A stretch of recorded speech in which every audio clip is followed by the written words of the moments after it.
Perfect. Well, hi everybody. Thanks for joining us. Real quick, if you guys are, I know we had a lot of first-time customers ordering books from us. I'm John. I'm the event coordinator at Murder by the Book. I'm coming to you live from my living room. Usually when we're not in the middle of a pandemic, the store tends to host 3 to 5 author events a week. We've had Jim at the store many, many times. So we're so excited to still be able to do events this way. We're so excited that Jim was able to do this with us. I'm sure you guys know he is the #1 New York Times bestselling author of the Dresden Files, the Codex, Alera, and the Cinder Spires novels. He lives in the Rocky Mountains of Colorado. How are you tonight? Doing well, thank you. So before we get started, I had a funny story. So 10 years ago when Changes came out, I was working at Borders. I was a manager for one of the stores in the area and had started shopping at this little bookstore called Murder by the Book. Again, to going to events with like Patricia Briggs, Amber Benson, and I heard that Jim Butcher was going to be there, so I was super excited. So I get to the store, it's my day off, and David, who was the event coordinator at the time, was like, hey, Murder by the Book sold out of books. I mean, the store was like packed by the time we got there. He's like, we completely sold out of books. We dropped by Borders, your store, and we bought like all of the Jim Butcher books that you had in stock. Thank you so much for helping us out. And I'm like, sweet, I wasn't even there that day, but yay. So I got to meet McKenna, the store owner, that night. And then about 2 days after I got to meet her, I got a direct message from her on Twitter that said, hey, if you ever want to leave Borders, give us a call. So that was the first time I met the store owner at Murder by the Book. And then within like 2 months, I was working at Murder by the Book. So that's my fun, very cool, crazy Jim Butcher book signing story. So I have just a couple questions for you before I turn it over to the crowd. If you guys have questions, definitely post them in the chat and I will relay them to Jim. So super easy to start off. Do you want to tell us a little bit about Peace Talks? Please buy it. I guess would be the first thing I would say.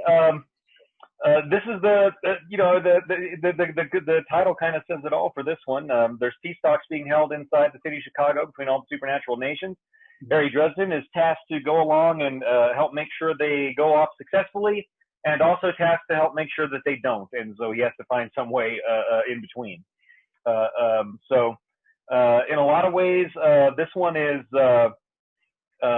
sort of the first part of a 2-part episode, because by the time I had the book finished, it was kind of a Frankenstein of a book. By the time it was done, the idea was I was trying to build a better mousetrap. So I'd written about the first 2/3 of one novel, and then the idea was to sort of change pace in the middle completely, kind of From Dusk Till Dawn style. We're just in the middle of that movie, it turns into a vampire movie all of a sudden. And so I was going to be having this sort of heist thing turn into a completely different thing all of a sudden. And what I wound up with was not a better mousetrap, as it turned out. My editor was reading it. She's like, Jim, this is not a better mousetrap. This is a slower, clunkier, less efficient mousetrap. And what you really have here is 2 different books. And you've written 2/3 of 2 different books. And what this needs to be is 3/3 of 2 different books. And so I resisted that idea for a while, but then she also pointed out that the darn thing was so long that we might have to break $50 to get the whole thing published like that. And I'm not going to be the first guy to have a hardback that goes over $50. That won't be me. So is that why we're getting Battleground so quick after this one? It is. I wanted to have it in back-to-back months, like the release of Back to the Future 2 and 3, because I thought that was really fun when Back to the Future 2 came out and we didn't know we were getting a surprise 3rd movie 30 days later. And that was very cool. So I wanted it to come out. I wanted it to come out next month. They're like, no, Jim, you publish too many books. You're one of our quarterly guys. We can only publish one of you per quarter. And it's like, oh, darn it. Okay. Yeah. Which we're really thrilled too with everything going on. So many books had their release dates changed. There was a nice period in the middle of June where kind of nothing came out because as the pandemic started happening, publishers were like, hey, bookstores are going to be closed. We don't know whether we can release books. Everything got moved. So we're really happy that this one didn't get shifted around or moved to next year like some things have. So am I. So I mean, I'm a little disappointed. We had kind of a big show planned. Things where we were going to bookend things at San Diego Comic-Con, New York Comic-Con. We had we had the theatrical trailer that we had planned to release and so on. And There's going to be a bunch of big appearances and some contests and stuff like that. And we had to change so much of it because of the pandemic. So I'm a little sad we didn't get to put on the big show, but maybe for the 25th anniversary, we'll get to do it. Yeah. So years ago, you mentioned that you had kind of a plan for the series. You were planning like 22 books, and then you were hoping for like kind of a big epic trilogy to wrap everything up. Is that still the plan? The original plan was for 20 books and then a 3-book trilogy at the end. At this point, I'm going to have to write 21 books and maybe 22 to close up all the storylines that I've got. So that's most of my life right now, is juggling storylines and figuring out what's going to happen to characters and stuff like that in the time that I have left to me, in the series. So with everything going on kind of in the world pandemic wise, are you actually able to kind of sit down and get some writing done? Not as much as I would like. The pandemic has brought, different pressures to everybody. I think everybody on planet Earth is a little bit insane right now. I mean, I think I'm a little bit crazy and you're a little bit crazy, and anybody who says that they're not a little bit crazy probably has it a little worse than most. So, it's a really good time to kind of dig deep, to be kind and forgiving to our fellow human beings, because, we're all having a really rough time right now. And if you see a chance to help, people need it. Yeah, we were just in the store the other day, we were talking about how we were a couple of days behind on responding to emails for customers that were ordering stuff, just because we had a lot of orders coming in.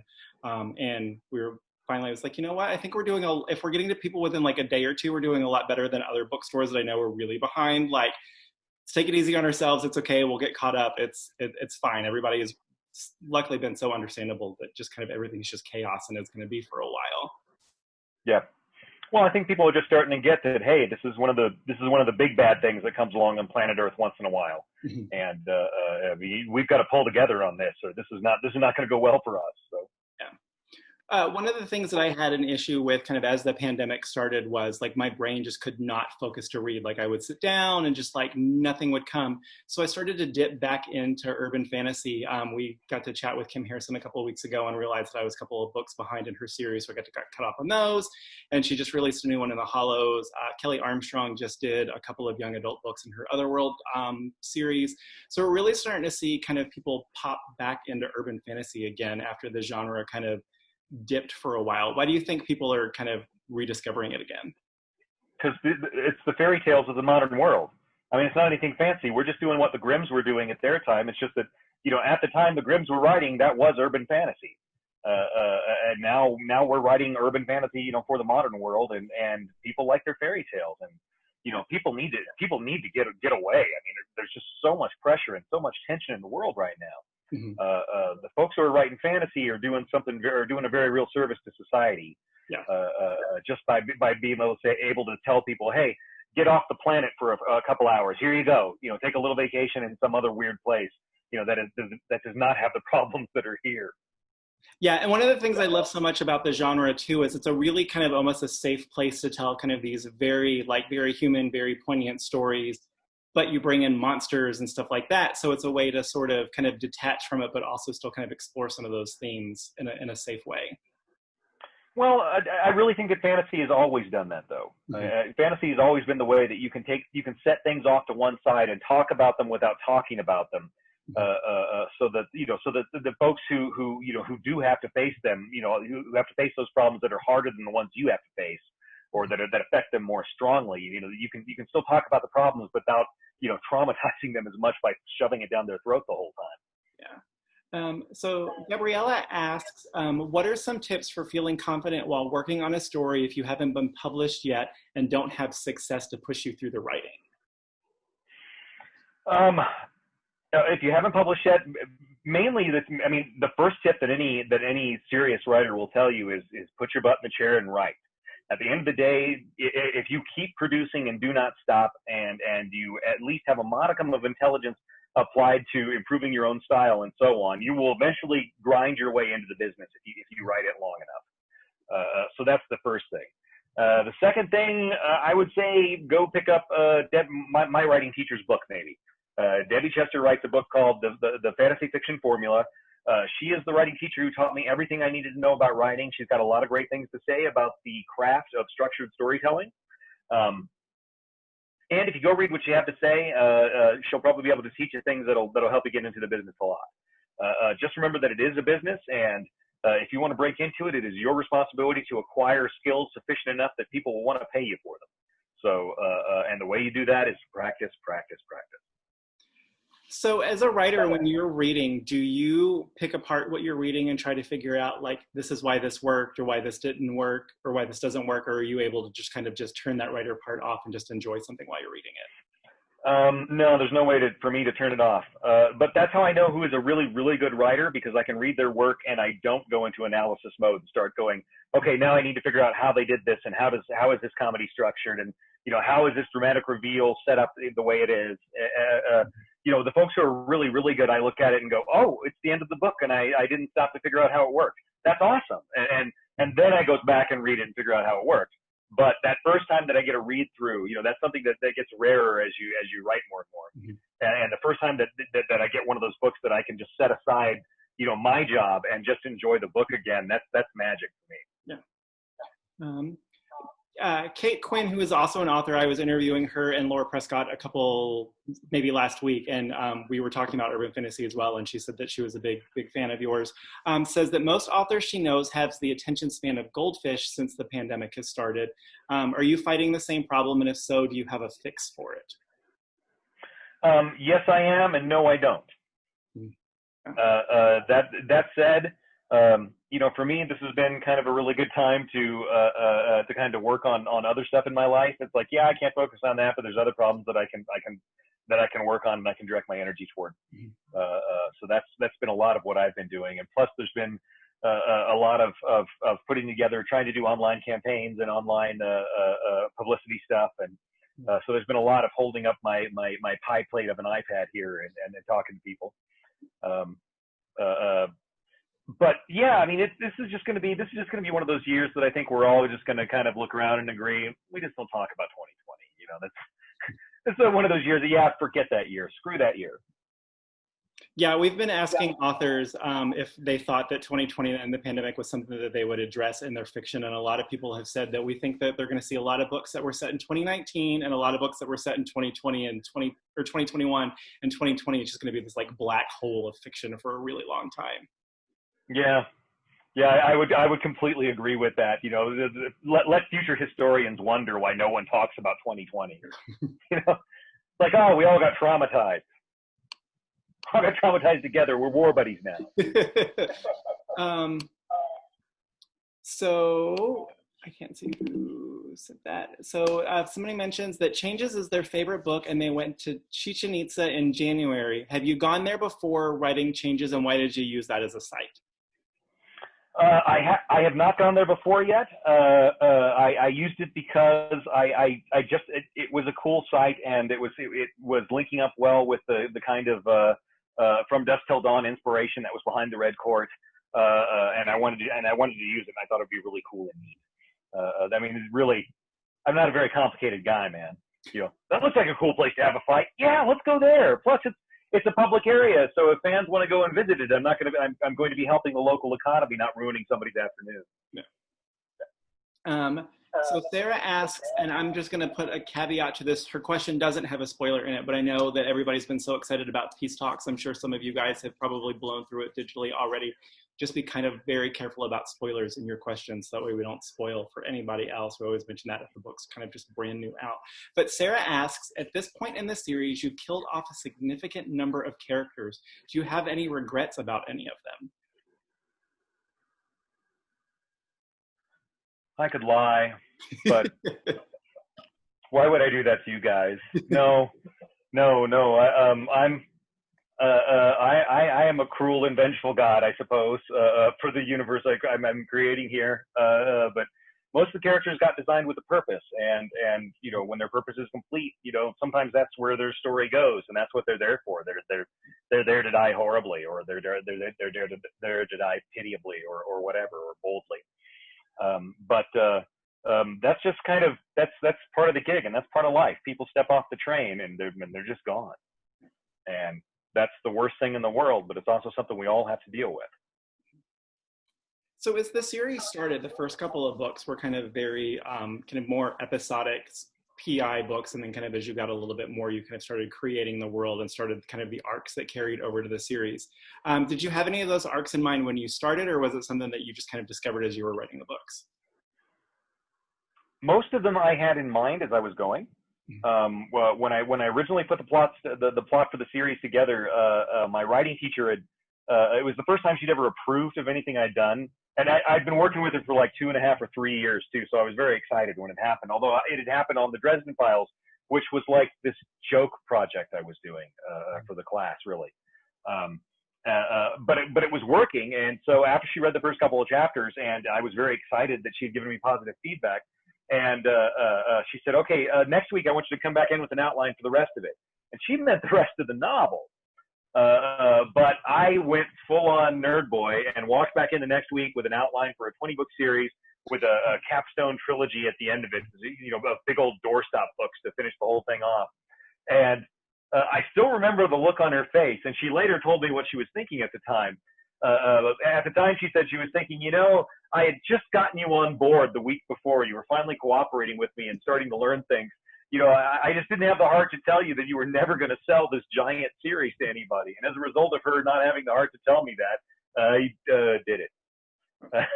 Didn't really mean to. It sort of worked out that way. I was too dumb to know that it wasn't going to happen. So I just kind of kept working until it happened. So this far into the series, are you still fairly on track with that outline, that original outline, or have things just kind of completely gone off the rails? Oh, I'm a little superstitious about getting away from it at this point. I mean, if it's not broke, you know, yeah. I'm still fairly close to what the outline was. I'm going to need a little bit more room to fit in all the elements that I want to fit in, because, you know, there are new things that have gotten added over time as I've been going along. You know, I did not know characters were going to grow quite the way they did. Which is another reason why some of the characters got to get killed off, because there's only so much sun in the garden, you know. And some of the characters, you know, that started off playing very simple, basic roles, you know, have grown up into major installations in the series. And you know, the more they grow and the more complex they get, the more work I have to do to figure out, well, what the heck am I going to do to have them, you know, to keep them interesting for the next story. So Ted asks, and you mentioned this a little bit before, are you near the fires in Colorado? Yes, close enough to smell them, not close enough to see the smoke. Phil asks, he says he's really enjoyed the microfiction you've been putting out this year. Do you have plans to continue posting that sort of fiction? Yeah, we're going to do a little bit more before the year is over. I'll probably do a little bit after. I'll probably do a little bit of stuff after Battleground comes out, because that'll just be fun. Yeah. But yeah, I mean, there'll be a little bit more. It's not something I plan to continue like on an ongoing, continual basis, unless maybe it turns into something like that, because you know, it might be fun. It doesn't take too much time, so. Edward prefaces this with, this might be rude, but I think this is an interesting question. I don't think it's rude at all, Edward. He wants to know if there is an aspect of writing that you wish you did better. That I wish that I did better. Mm-hmm. I wish I could use lyrical language better. I wish I was better at subtext. I wish I was better at romance. I wish I was better at doing character internal monologue. I think I could get better like that. I wish my pacing was better, and that I could slow it down more when I wanted to. The way I write tends to be fairly frenetic, and while that is fun for a lot of people, for other people that's not quite the story that they want. I would love to be able to control my pace a little bit better and be a little bit more patient. But I tend to be a very passionate and impatient person, so that doesn't happen as much as I would like it to. Plus, I've got a whole lot of cool things I got to fit into these stories, and not a lot of time to do it in. You know, the modern attention span is not friendly to authors. You know, it demands a lot of us. So how much does working with your editor come into play with stuff like, you know, pacing for books and things like that? Is that something that you guys potentially work on together? If she thinks that something's slower or faster, do you guys work on that together? We do at times, although she's very, very sparing on the aesthetic critique of my work at this point. Because at this point, the editors are like, well, if it's not broke, you know, don't fix it. So I tend to have a whole lot of leeway artistically. You know, when it comes to the aesthetics of the various stuff in the book. But at the same time, though, I do collect a lot of that kind of feedback from my beta readers and so on, and I will listen to them when they will give me feedback that I will analyze and go, oh, okay. The reason that they have this feeling that they're not connected enough with the characters is because the pace for the past couple of chapters has been too fast. I'm going to have to go back in and add some interludes in there to slow the pace down, so that the reader has more time to make this emotional connection as we're going along. And that's part of the process that is my responsibility as an artist. I don't think it's Anne at Penguin's responsibility to weigh in real heavy on the aesthetic stuff. It's her job to make sure all the logic lines up and all the everything. Hey, you killed this person 2 books ago. Oh yeah, right. I should probably have a different character there. That's the kind of stuff that she weighs in real heavy on. Yeah. Stephen asked, will we ever meet Mouse's other dark sibling?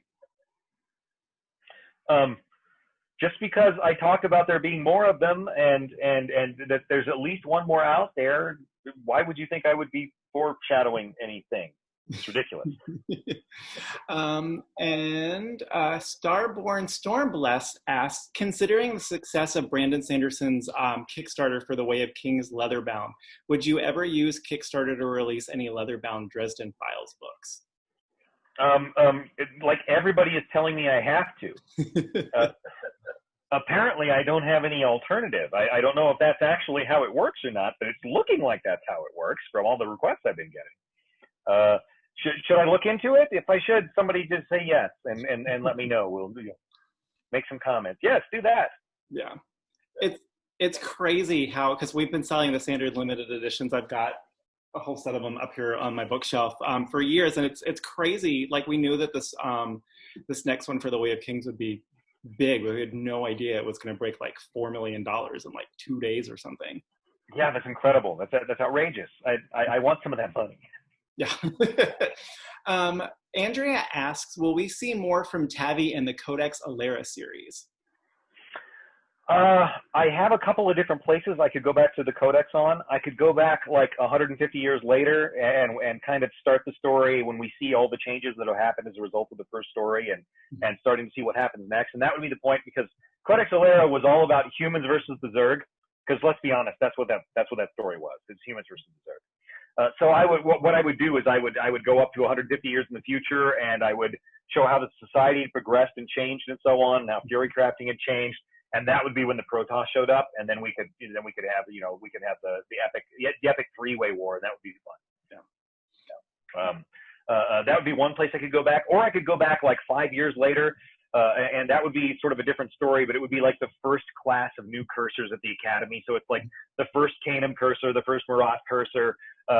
Aaron is the instructor now, with Fidelius in the background being Dumbledore, and Tavi is sending the new kids out on the super secret missions because he knows they can't possibly be compromised because they're just raw as hell. So that would be a fun series to write as well. I could also have a good time with that. The one that's been distracting me lately is my idea for the Pride and Prejudice Star Wars crossover. I just keep working on that. That sounds awesome. Talking about other series, Caitlin says her wife is begging her to ask, do you have any update on a second book in the Cinder Spires? I'm working on it now. It's called The Olympian Affair. There's more cats. What do you want? I mean, that's what everyone really wants to know. Come on. How are the cats? Are there more of them? Yes, there will be more cats. And Philip asks, is it ever difficult to resist spoiling your entire Dresden plot line for people? Oh God, no. The hard part is forcing myself to dole out crumbs, because at this point the fan base is so big and has so many neurons interconnecting in it that just a little bit of a crumb and somebody has figured out every relationship of that crumb to every other part of the book, and there are hyperlinks to it. So that he can prove it. So I've got to be very careful about how much information I'm dropping out now, because you guys are getting very, very smart. And I've only got one lonely little brain over here. Jillian asked, you've referenced Reiki in one of your novels. Do you have a Reiki practice, or are you familiar with it? And I'm sorry if I'm pronouncing that wrong. Oh, Reiki. Reiki, yeah, there we go. I'm familiar with it. I've worked with people who've used it before. I take it very seriously. That said, it's not something that I practice myself. And Edward asks also if they were to make a Dresden Files TV show again or a movie, do you have anybody in mind for any of the characters? He thinks that Bruce Willis would be great Mac. Well, yeah, he actually might. I don't think we could really get him for that, but maybe. I don't know. Let me think. I kind of like Bruce Campbell, the Chin, for Ebenezer. Ever since I saw him with his quarantine beard, because once you see, I don't know if you've seen the pictures of Bruce Campbell in his quarantine beard. That man rocks the beard. He rocks it hard. Gregory asks, would you ever consider doing a non-canon Dresden where he goes full warlock? You mean like, yeah, I was considering doing like fanficking my own work, my own universe, and doing the fanfic universe with the Dresden Files version of COVID, and just sort of writing that and putting it up for free over the year. And I decided that I just didn't know enough about what the hell was going on to do that in a very responsible way. Because the information war out there has been there's been so much chaff in the air. You can't really tell what's going on. So yeah. Tina says she loves to listen to James Marsters read the books on Audible. Have you ever gotten to be in the studio with him when he was recording? I've never gotten to be in the studio with James. I've gotten reports of people who've been in the studio with James. He gets very excited and jumps up on tables and waves his arms and howls like a wolf and so on. He's one of those guys who is very dedicated to his craft and who throws himself really hard into what he's doing, and it shows in his work and in the success he's had. I mean, he's very committed. And Starborn also asks, so where do you start writing a book? Is it chapter by chapter through monologues, outlining? How do you approach a new Dresden? Okay, I'm going to tell another one of those stories that'll tell you that I'm not nearly as smart as I think I am. And that's sort of been my status quo since college, but it was especially bad then. My teacher talked about story arcs. So when I first started sitting down to start planning the first Dresden book out, I drew an arc on a piece of paper, and I put the beginning of the book at one side of the arc and the end of the book at the other side of the arc, and then at the very high point of the arc, I put the point where I wrote big middle underneath it, and then because I knew I wanted to have, kind of a big special effects heavy piece set in the middle of the book that would lead up to the kind of the roller coaster that would go through the rest of the book. That was the plan. So the fight with the giant scorpion is the big middle, I think, of Stormfront. And then I just took, and then for every subplot, I on another piece of paper, I did an arc and did a beginning, middle, and end for each subplot. And then any points of story logic that I would have to hit along the way, it was a little tick. And then I compiled all the little tick marks with the accompanying mark that went along, or the accompanying note that went along with them, onto the big arc that was on the giant piece of poster board. I just wrote it down, and then I knew, okay, this is what my next chapter is about. It's about this next point on the story arc, and just tried to figure out how to tell it in the order that would be the most dramatically appropriate. And then from there, just sort of proceeded very mechanically forward through the story, writing it. It was a point at which I was doing pretty well at writing action scenes, but when I first started writing this book was when I first started being able to write coherent character sequels, where characters will be reflecting and reacting to the action that they've been pursuing in the course of going after their story goals. And it was when I started being able to write those sequels, the characters being able to make sense of themselves to the reader. That was when my teacher started saying, yeah, now you've got a professional level book. So that's the hard part. That's the complex part of telling good stories is writing good character sequels.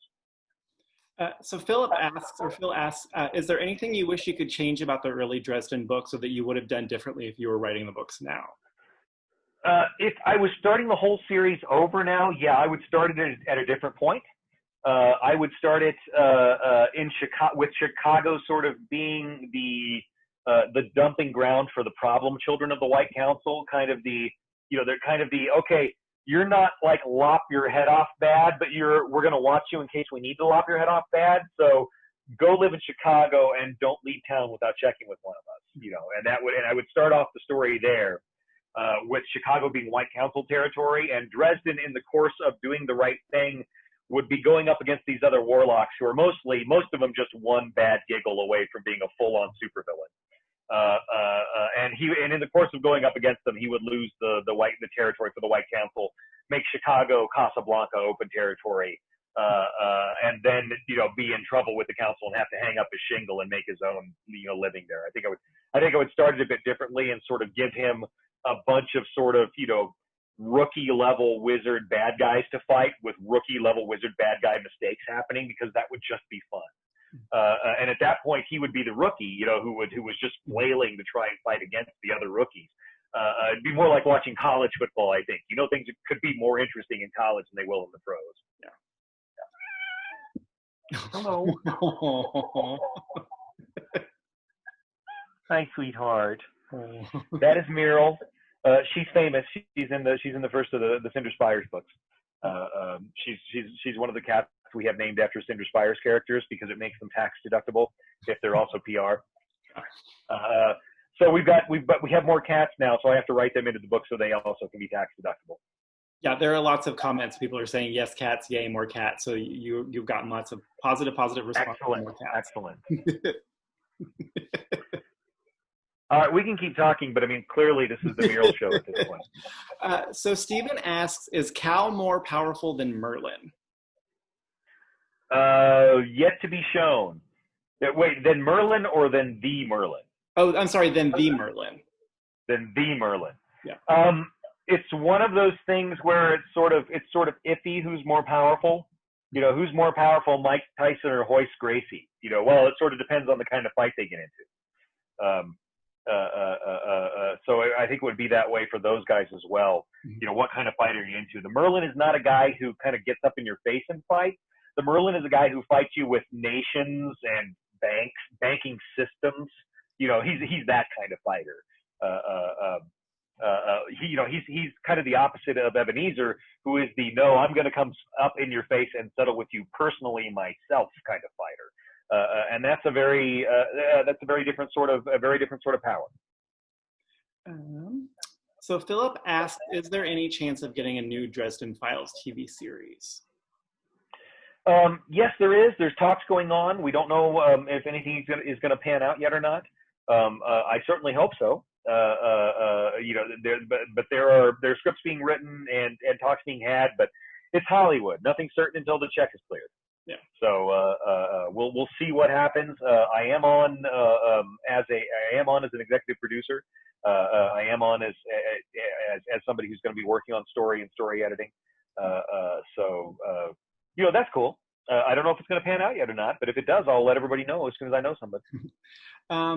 So they don't have a name on this one, but somebody said in this audiobook, James doesn't do the Ramirez accent. Was that an intentional change? I don't know. I suppose you'd have to ask James. No.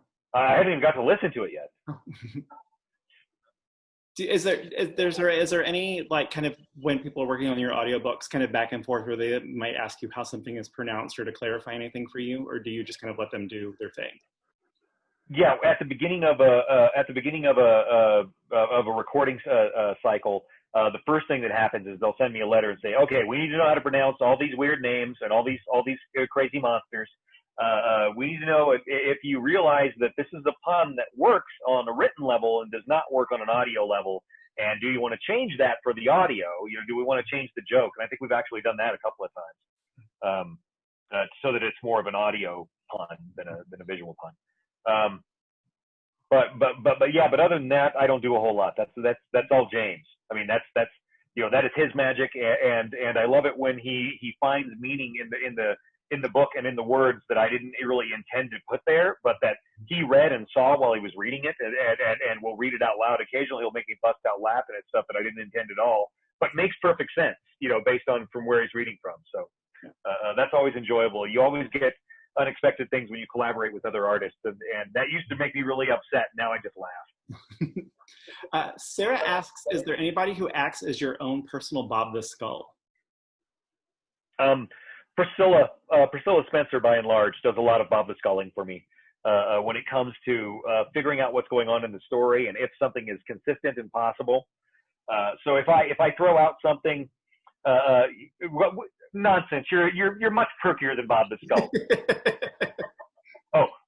but not as pervy as Bob the Skull. I beg to differ. Your intellectual perviness is second to none. But what was the question? I got distracted by Priscilla from the chat. Shame on you, Priscilla. It was just that if you had a personal Bob the Skull. Yeah, Priscilla talks to me a lot, and when we're trying to figure out scenes, she'll be the one that comes up to me and says, "Hey, this really doesn't work with the structure of the way magic works as you've established it." And I'll be like, "Of course it does." "No, it doesn't," she'll say, and then she'll go show me in the books where I wrote that, and she's right and I'm not. So, but I mean, she's a huge help as sort of my intellectual muse as we're writing, in order to help me keep the world consistent, which is an enormous help. As the author, my problem is that not only have I seen like all these different drafts of the book as I've written them, and every book has between 7 and 11 different drafts going through the process as I'm working on it. And so by the time it's done, I don't really remember exactly which draft was number 11. So a lot of times I won't be able to keep track without going to check of exactly which version was the final version. So I've got sort of this cloud of alternate possibilities in my head, trailing along behind the story like the tail of a comet. And I'm always trying to figure out, wait, which story did I actually use? Oh, right, that one, the one where Molly became the Winter Lady. But there's all these different stories in my head where it could have gone completely different directions, and for whatever reason I decided it didn't. But the possible stories are also mixed in the heads into my head, along with the various versions that actually got written, along with the final version. So I can't keep track of this stuff. The fans are better at keeping track of this stuff than me. They only get the final one. So whenever I have trouble keeping track of consistencies, I'll go check the fan Wikipedia, because it is much more thorough than anything I could possibly do. Because for me it's work, and for the fans it's fun, and the people who are having fun are always going to pour more energy into it than the guy who's trying to get his paycheck that day. So for any of the stuff that like maybe doesn't make it into like this draft of a book, or things that just maybe don't work at that point, do you hang on to that stuff to potentially use it at a later date? If it's good enough, I do. If it's stuff that got cut because it just wasn't strong enough, then no, I'll just leave it alone. If it's stuff that it just wasn't time for that yet, it just wasn't this story's time quite yet, then yeah, I save it for the future and I'll bring it out again, later on. Dennis asks, have you ever considered expanding on Anastasia Lucio's story with Wyatt Earp? And if not, would you please? Yeah, I've considered it plenty of times. That would be like a fun short trilogy to write, I think, which is just, Lucio versus Kemmler, over and over again. And we would do like, I would probably do it sort of Wild West, sort of end of the Wild West, and then World War I would be the three different novels in the trilogy. And so, I would probably take liberties with old Doc Holliday and Wyatt Earp and have them live long enough to make it that far, at the end of the story, because that would just be a good time. I think grouchy old Doc Holliday and Wyatt Earp would be a lot of fun to write. So kind of going back to some of those alternate versions that you have kind of in your head as you're working that maybe don't end up at the final, Edward wants to know would we ever see any of those alternate versions, like the other potential Mollys that Harry saw in the Soul Gaze? That's kind of the point of Mirror Mirror, is to sort of go play with the alternate universe concept. And that'll be the next book in the series. That's the one I'm putting together in my head now while I'm working on the Cinder Spires novel. And so Jason asks, is Dresden's internal monologue like your own? It is closer. Dresden's is closer to my own internal monologue than anybody else. I probably swear a lot more, but other than that. And Kate asks, is Bob named after the, in quotes, as you know, Bob term for info dumping, since Bob always has the right info to dump? Yes, actually, that is exactly what he was named after. I did it as an inside joke between me and my writing teacher. After that first day that she told me that I was going to be able to sell this story, she said, "Okay, so tell me, what are you doing in the next chapter?" And I said, "Oh, he's going to go back, and I'm going to use the joy of idiocy concept, and Harry is going to go back and talk to this skull that he has back at home, who is his consultant.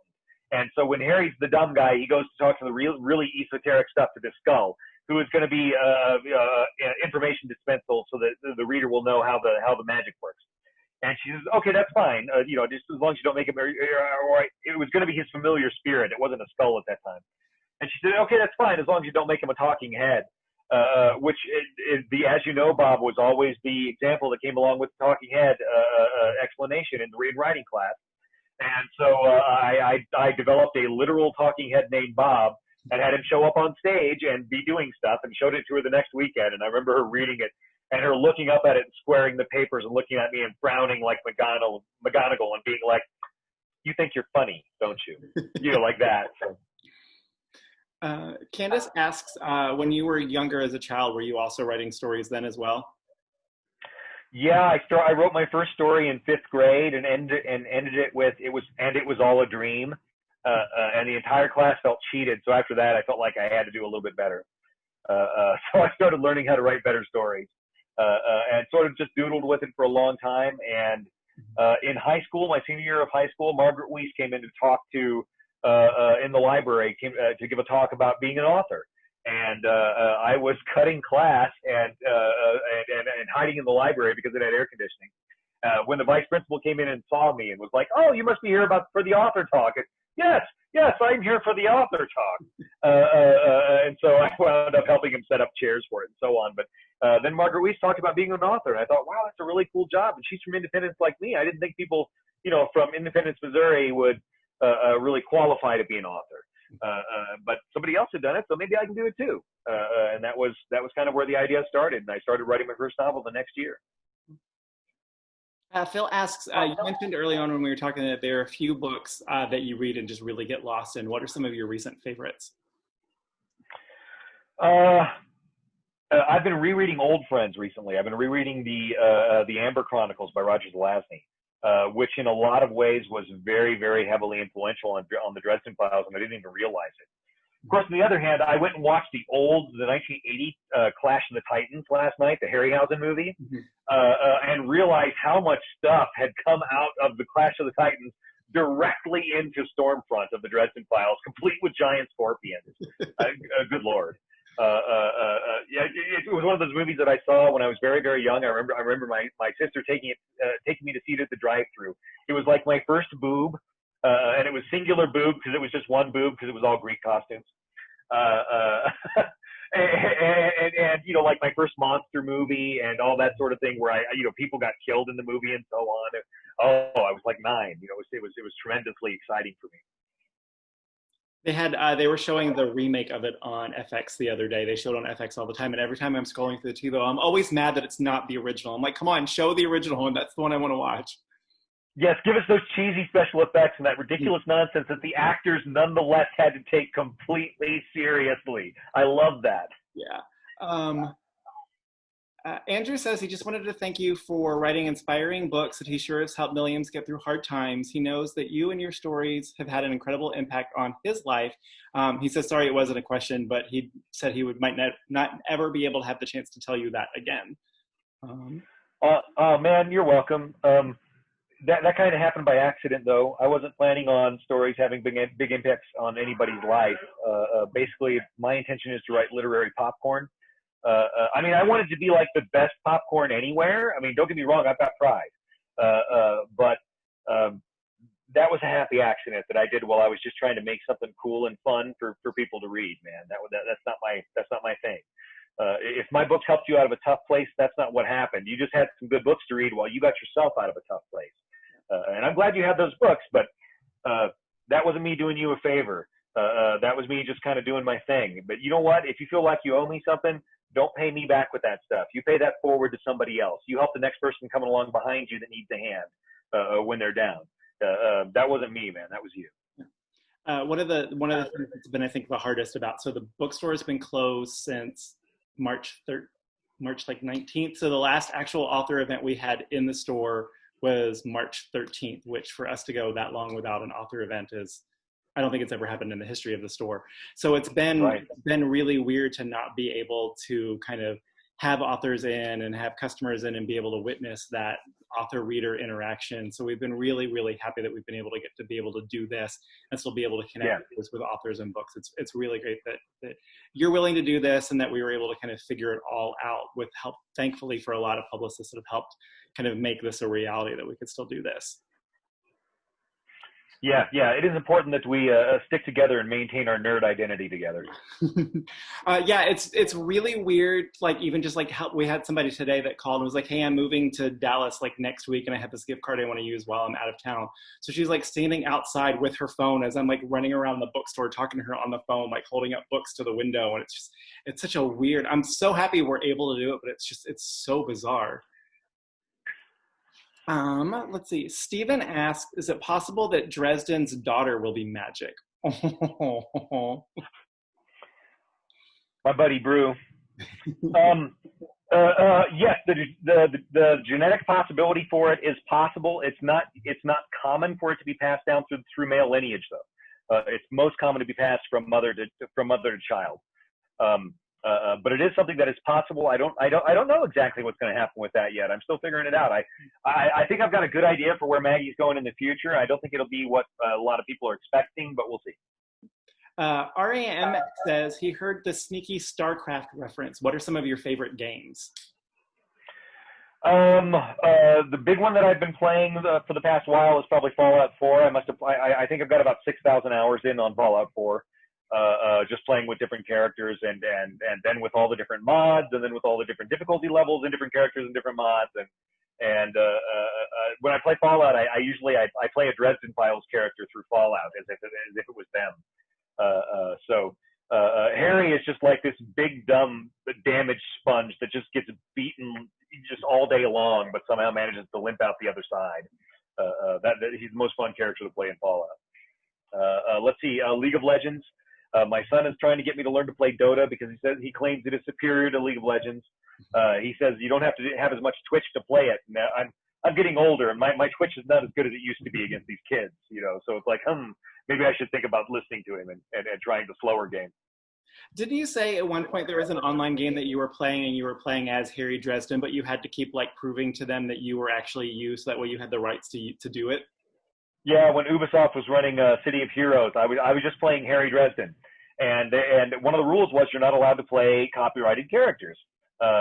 So I kept having staffers on the game would change my character's name to like Hero number 1765432, Hero 23601.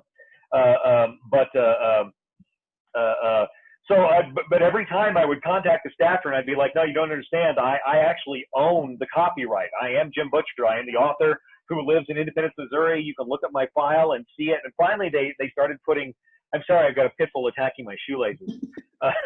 But finally, they just started putting a tag on my character that said, this is Jim Butcher. Leave him alone. He can play Harry Dresden. It made things simpler. But it was fun because I would get to meet people like, they'd be on top of the roof fighting Nazis and I would have to be going by and, Harry Dresden would jump up and use a force attack and knock all the Nazis off the roof. And then I'd turn and throw some Dresden Files quote at him. And they'd be like, oh, this is cool. It's like meeting an actual celebrity. Awesome. Jillian asks, what did you think of the new Star Wars trilogy and what would Harry think of them?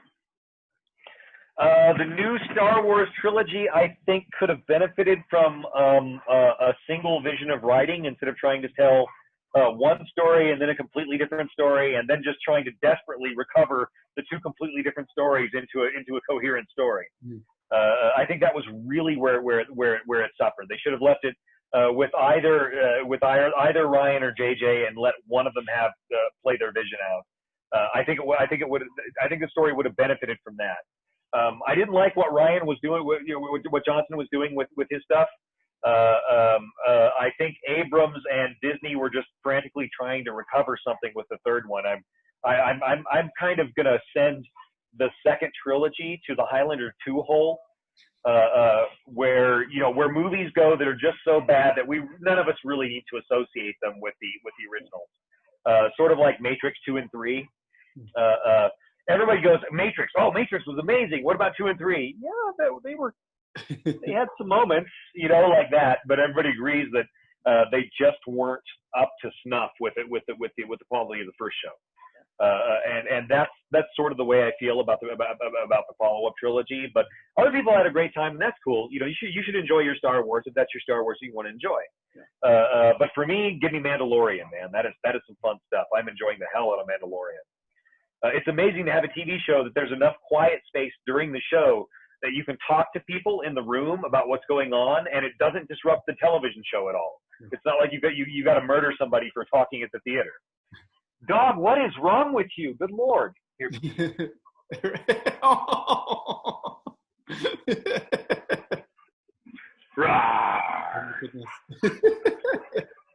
This is what I live with. I get no respect at all. These animals, they don't know who I am. Yeah. That's okay. Everybody was asking for more cameo, so that's perfect. Sarah wants to know, how much research did you do on the Irish Fae mythology, and how much of it did you just make up? The problem with the Irish mythology is that Irish mythology is oral mythology. It has been passed down. It has been passed down by word of mouth, and so there are different strains and flavors of that mythology. It's incredibly complex. If you want to get into studying real Irish and Welsh myths, good luck, because it is a briar patch. That said, what I did was try and get as close as I could to the spirit of those myths, while taking while sort of updating them for what I was doing with it in the overall story. So a lot of the exact things are not going to be bang on, but I sort of regard that as the inevitable result of human beings interacting with supernatural forces, is that the legends that we have told each other and passed on down to each other are the result of a game of telephone that's been going on for a couple of thousand years. So we're gonna screw things up all the time, and that seems reasonable with how we would interact with an actual supernatural world if one actually worked in our world. As we would be telling each other stories about it. You know, just a few of us would survive and get away to tell stories, and those stories would get stretched and distorted and contradicted by news stories and by things that looked the same but weren't the same. And I figured that would be confusing enough that it would give me plenty of leeway to play with within the context of this story. But I'm not trying to write the real world story of anybody's mythology, man. I'm just writing the Dresden Files mythology and how it happened in this world. Is there a piece of Dresden merchandise that you've always wanted to get produced? Kind of. I've always wanted Amarachius as an actual sword, but you know, it seems like kind of a pricey investment to go launch a line of those so that I can have one. So, you know, maybe I won't do that, but that would be cool. I would love to see like a Dresden staff that actually lit up and had some computer console stuff built into it so that you could do some cool special effects with it. That would be really neat. Cami asks if you were influenced by Ocean's 11 while you were writing a portion of Peace Talks. The Ocean's 11 was definitely my inspiration movie for Skin Game. But then the whole point of writing Peace Talks the way I did was it was supposed to be, you know, you were supposed to think that this was going to be another heist book happening after the first heist book, and then it was supposed to wrench completely off into another direction, which is where Battleground goes. And that all got blown up when my editor was like, "Jim, this is a horrible mess. We have to fix it." So that was what we wound up doing. But so Ocean's 11 was not really inspiration for it. But it was inspiration in that it was itself supposed to be a swindle for you, the reader. But it didn't work out as well as I wanted it to, because we wound up splitting it into two books. Gregory asks, why does the cover of the books have a wizard with a cowboy hat? So can you talk a little bit about kind of the aesthetics of the book covers? That was all the art department at Penguin that decided that. I mean, I've never written Dresden with a hat, although before the end of it, I'm going to have to give him the actual Indiana Jones fedora from the Smithsonian as one of the artifacts of the American pantheon, you know, for him to be able to wear. And then, yeah, I think his special superpower will have to be like he gets a movie soundtrack that only he can hear, but it's the John Williams soundtrack, so it's awesome, you know. I'm sorry, I got distracted again. What was the first question? You got I tore off down a side track. You got it. That was just kind of about the aesthetics. So we have time for just a couple more. Can you tell us a little bit about kind of how your titles now are all, except for changes, are all kind of 2 words? Do you have a title in mind when you're working? When I was putting the series together as a series, one of the things that we did in class was we went and analyzed series that were successful. And we looked and you know, we just looked at them and read through them and then wrote down what they had in common. And one of the things successful long running series have in common is that they have a structure scheme for their titles. You know, A is for alibi, you know, et cetera, et cetera. And so I wanted a structured scheme, and what I wanted was puns. So Stormfront was originally called Semi-Auto Magic. It was originally titled Semi-Auto Magic, and they didn't like that. So then I retitled it Abracadabra, and they didn't like that. And so then I retitled it Stormfront in reference to the way that they were using the storms. The villain was using the storms to get his murders done. And they did like that. And I was trying for more puns, you know, with Full Moon and Grave Peril. I actually got to do Grave Peril was going to be a different title originally. I'm trying to remember what it was, but I'm forgetting it now. Gosh, it's been that long. Good Lord, the 20-year anniversary, and it's slipping out of mind. But I was originally going to title the 5th book, the one about the Shroud of Turin, Holy Sheet. But they wouldn't let me. They wouldn't let me call it Holy Sheet. So what I wound up doing was deciding that I was going to have a consistent naming scheme of same number of letters in the first and second 2-word titles, so that they could be presented as sort of these blocky, sort of blocky symmetrical chunks on top of the book. And in the first several books, that is indeed how they produced it. You could tell the Jim Butcher book from across the bookstore because it would have that symmetrical thump, thump, thump, thump, thump across the front that would tell you what the title was. So that was, I mean, it was just a marketing thing. I mean, there was nothing else. There was nothing more to it than that. I wanted a scheme, not just sort of random names for the books. I wanted a naming scheme. Yeah. So before Peace Talks and Battleground became 2 different books, did you have a different title for the book that they were before they got broken apart? Yeah, it was just going to be Peace Talks. But you know, all things considered, you know, it does sort of give. I think that the title of the next book does sort of give away a little bit of the plot of this book, but at the same time, we're releasing it close enough together that hopefully that won't have too much an effect on the reader. Awesome. Well, thank you everybody so much for joining us tonight. I wanted to mention as soon as we get our signed copies in from Jim, we will get them sent out for you. We will send tracking info for all of that. Jim's also been kind enough to offer to sign copies of Battleground for us, so you can definitely order those from us, and we will have those in September when the book comes out. Jim, thank you again so much for joining us tonight. This was a blast. Hopefully, John, thank you very much for having me. I always love working with Murder by the Book. You guys are always so kind to me. Thanks so much, and hopefully we'll get to do this again in the store soon. Great. Excellent. I'll be happy to see you guys again once this is over. Have a good night. You too. Good night, guys.